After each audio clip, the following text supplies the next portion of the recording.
Selamat datang dalam presentasi memberikan bimbingan kepada staf. Materi ini akan membahas bagaimana membangun hubungan yang baik dalam memberikan nasihat dan dukungan kepada staf.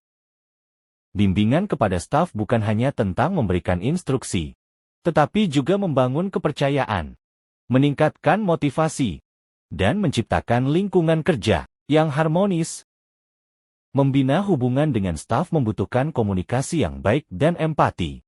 Dengan pendekatan yang bijaksana, nasihat yang diberikan akan lebih diterima dan bermanfaat. Mengapa komunikasi efektif itu penting? Karena komunikasi efektif dapat meningkatkan hubungan sosial dan profesional, mempermudah penyampaian ide dan gagasan, mengurangi konflik dan kesalahpahaman. Selain itu, dapat meningkatkan efektivitas kerja dan produktivitas. Cara meningkatkan komunikasi interpersonal. 1. Dengarkan dengan aktif. 2. Gunakan bahasa tubuh yang positif. 3. Hindari gangguan. 4. Gunakan kata-kata yang jelas. Dan 5. Buka diri untuk umpan balik. Komunikasi yang baik dalam membimbing staf harus didasarkan pada prinsip REACH, yaitu respect, empathy, audible, clarity, dan humble. Cara menjalin hubungan komunikasi dalam membimbing staf di tempat kerja antara lain. 1. Keterbukaan dan empati. 2. Komunikasi dua arah. 3. Memahami kondisi staf. 4. Diskusi tujuan dan harapan.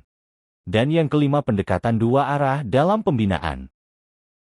Adapun prinsip dalam mendiskusikan tujuan dan harapan bersama, yaitu, pertama-tama menjelaskan ekspektasi dengan jelas.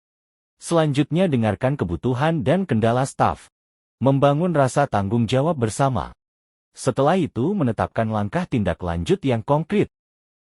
Dalam memberikan nasihat, penting sekali menciptakan lingkungan yang aman, agar staf merasa nyaman berbagi perasaan dan permasalahan mereka. Selain dapat meningkatkan kinerja individu, pendekatan kolaboratif dengan menggunakan 3 tahap utama juga dapat membangun kepercayaan dan komitmen terhadap tujuan bersama. Berbagi pengalaman dan pengetahuan antara atasan dan staf dapat memperkuat hubungan kerja, meningkatkan kinerja, dan menciptakan budaya kerja yang kolaboratif. Coaching dapat membantu staf berpikir mandiri dan bertanggung jawab atas keputusannya, sedangkan mentoring dapat memberikan bimbingan yang lebih mendalam berdasarkan pengalaman. Coaching tidak sekadar memberi solusi, tetapi membimbing individu untuk mengeksplorasi pilihan dan memahami konsekuensinya. Coaching bertujuan memberdayakan individu agar mampu menghadapi tantangan secara mandiri.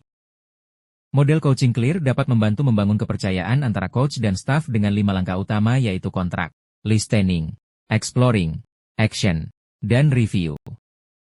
Mentoring adalah metode bimbingan yang membantu individu dalam mengambil keputusan dan bertanggung jawab atas tindakannya melalui nasihat dan dukungan. Langkah-langkah dalam mentoring antara lain. Pertama-tama lakukan persiapan lalu pengamatan. Selanjutnya partisipasi aktif. Dan praktik mandiri dengan dukungan kemandirian, dan yang terakhir lakukan evaluasi. Model mentoring Sage menekankan pentingnya mendengarkan, menerima mente apa adanya, berbagi wawasan, dan mendorong mereka untuk berkembang. Saat memberikan saran, penting sekali untuk mendengarkan dengan aktif, mengajukan pertanyaan reflektif, dan memberi pilihan tanpa memaksakan keputusan. Dalam proses pembimbingan, hubungan antara pemberi dan penerima nasihat bersifat dinamis, dapat berubah seiring waktu. Perubahan bisa terjadi dalam pola komunikasi dan ekspektasi dari peran masing-masing pihak, sehingga hubungan tetap efektif. Strategi untuk mengelola perubahan yaitu 1. Komunikasi terbuka. 2. Refleksi hubungan. 3. Menyesuaikan pendekatan, dan 4. Menghargai perkembangan. Saat memberikan saran, penting untuk mendengarkan dengan aktif, mengajukan pertanyaan reflektif, dan memberi pilihan tanpa memaksakan keputusan.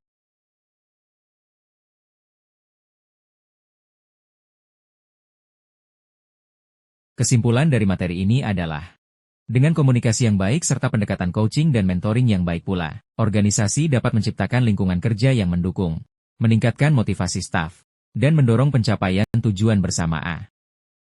Terima kasih telah menyimak presentasi ini. Semoga bermanfaat dalam membimbing staf dengan lebih efektif.